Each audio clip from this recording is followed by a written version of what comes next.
Persada FM Radio Visual akan hadir sesaat lagi.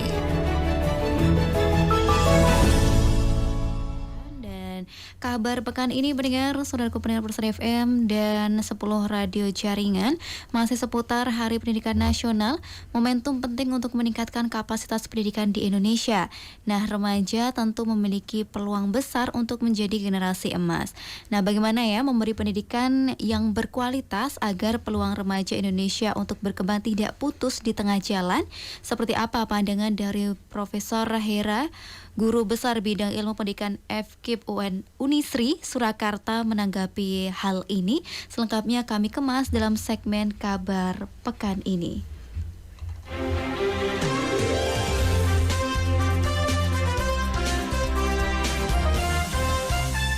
Kabar Pekan ini. Kabar Pekan ini. Assalamualaikum warahmatullahi wabarakatuh, Prof.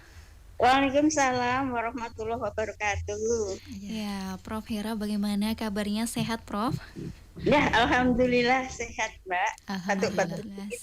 Batuk-batuk dikit. Insya Allah segera sembuh total. Ya. Kali ini di studio ada saya Ida Aisyah dan juga ada rekan Viana Asifa ini, Prof. Dan perbincangan kita kali ini masih terkait Hardiknas. Nah, terkait Hardiknas ini, apa yang akan Prof Hera sampaikan kepada generasi muda Indonesia yang saat ini tengah menyimak di 11 radio jaringan kita, Prof?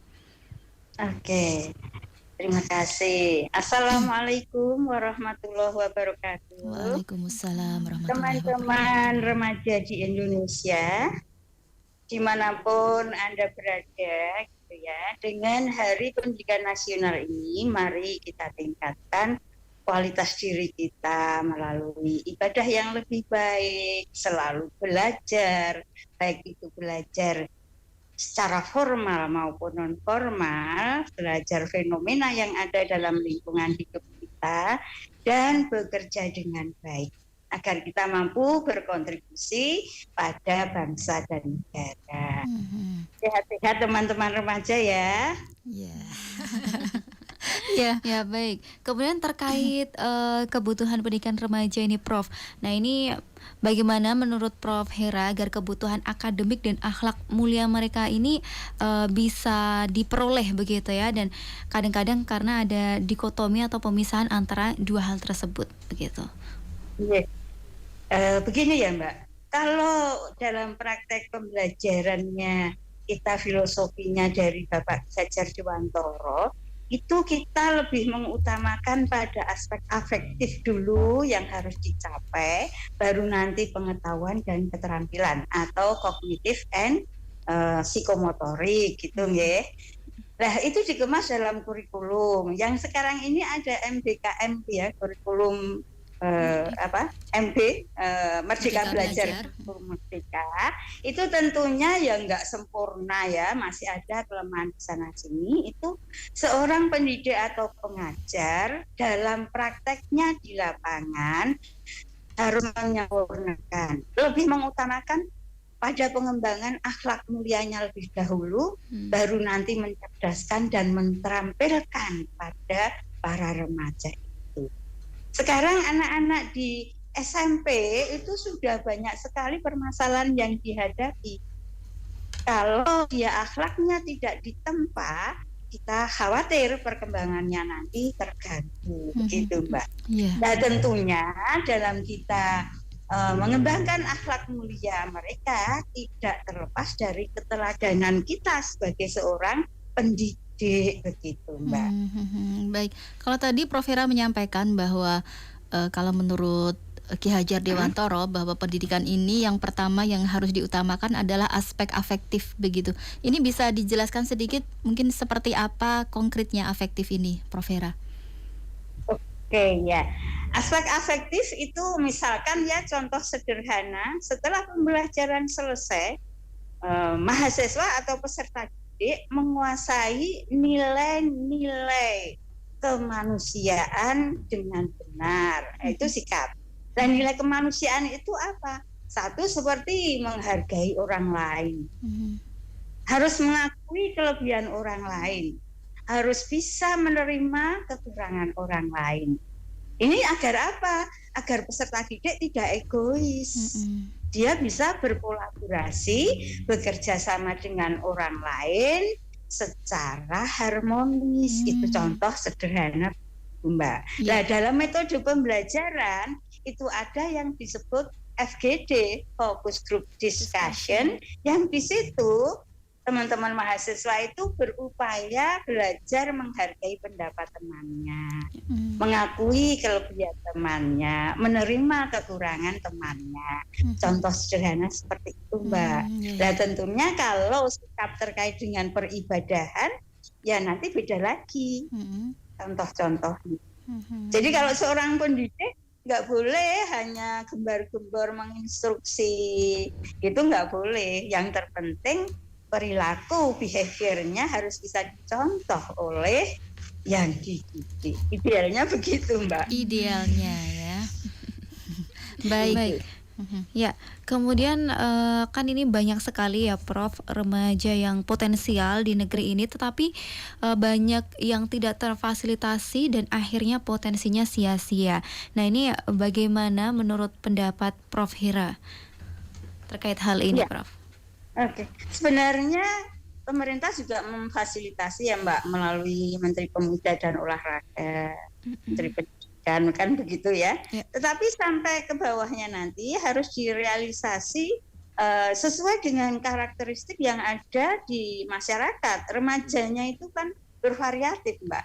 Jadi memang wadah sarana yang diberikan itu juga harus bervariatif agar bisa mengakomodir semua remaja yang punya bakat yang bermacam-macam, Mbak.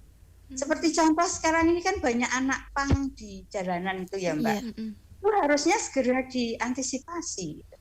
Saya dulu pernah penelitian, kenapa dia lari ke jalanan, ternyata dia merasa di rumah tidak dihargai oleh orang tuanya. Contoh begitu. Nah, maka di sini harus ada kolaborasi masyarakat dengan pemerintah.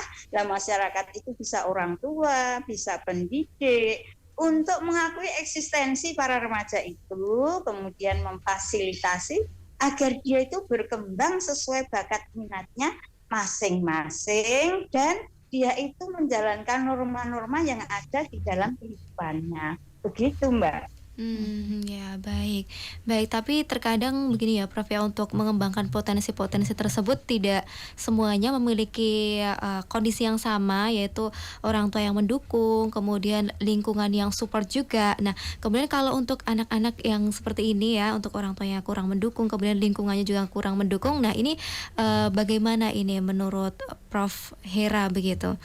Oh ya, gini Mbak, kita itu bertanggung jawab terhadap pelaksanaan pendidikan tidak hanya in class, di dalam kelas, in society, di masyarakat itu termasuk kita berkolaborasi dengan orang tua itu dalam hal satu, penularan pengetahuan tentang pentingnya mendampingi remaja untuk mencapai cita-citanya. Dan melalui apa itu?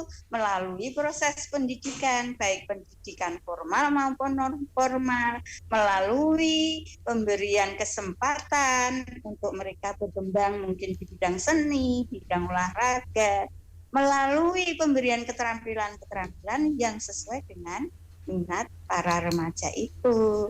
Nah, bagaimana itu? Tentunya ini di perguruan tinggi dalam pelaksanaan pengabdian masyarakat harus bisa berkolaborasi dengan masyarakat, utamanya pada orang tua yang belum bisa mengakui eksistensi kelebihan dari para remaja, gitu Mbak.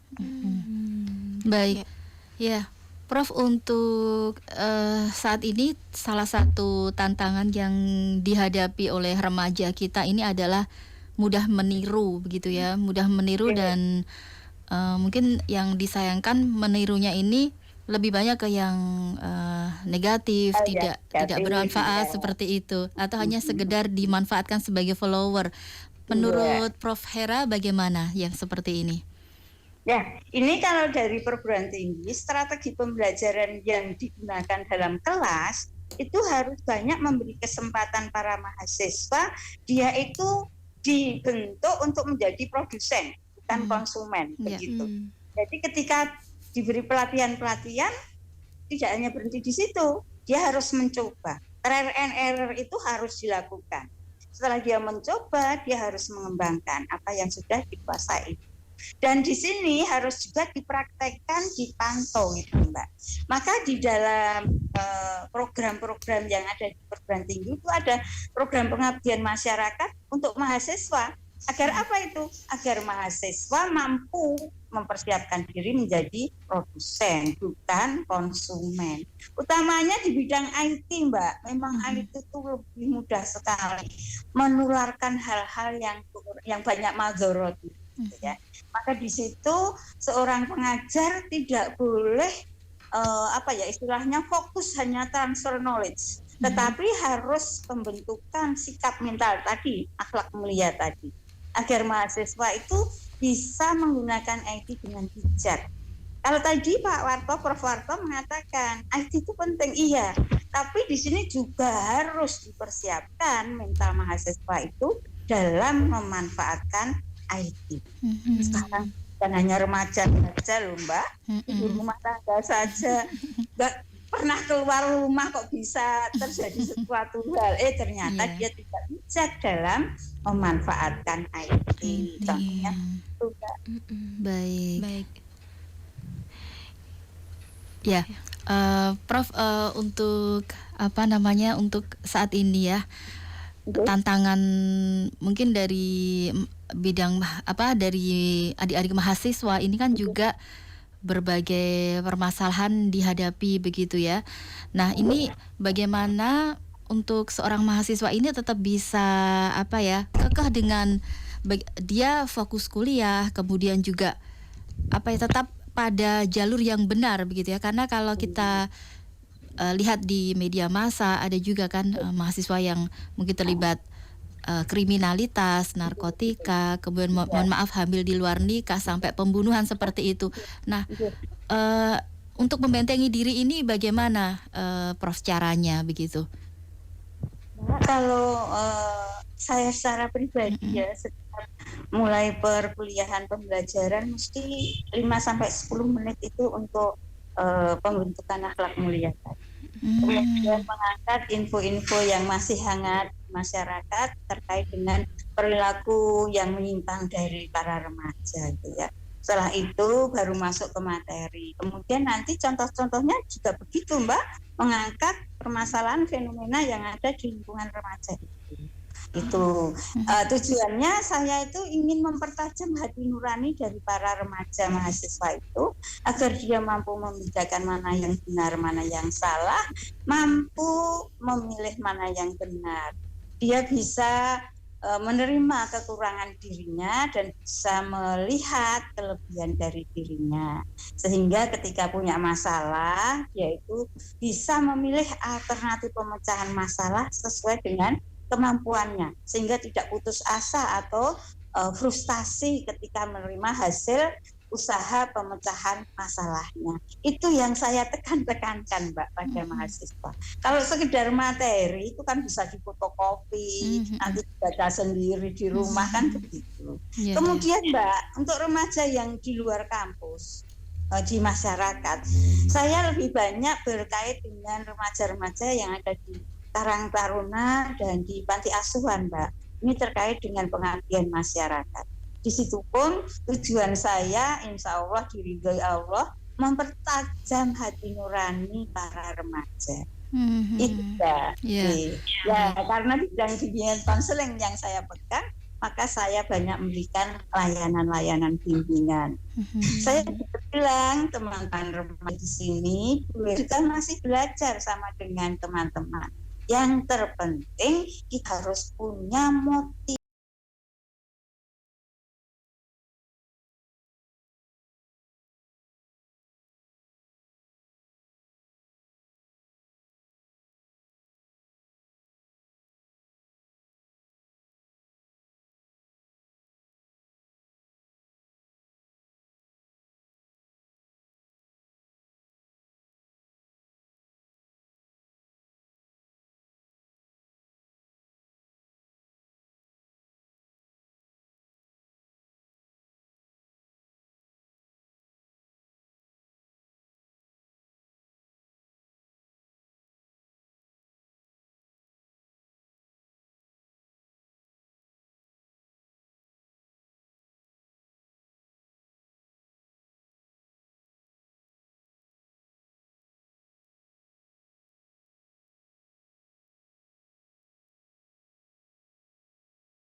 Radio Persada FM.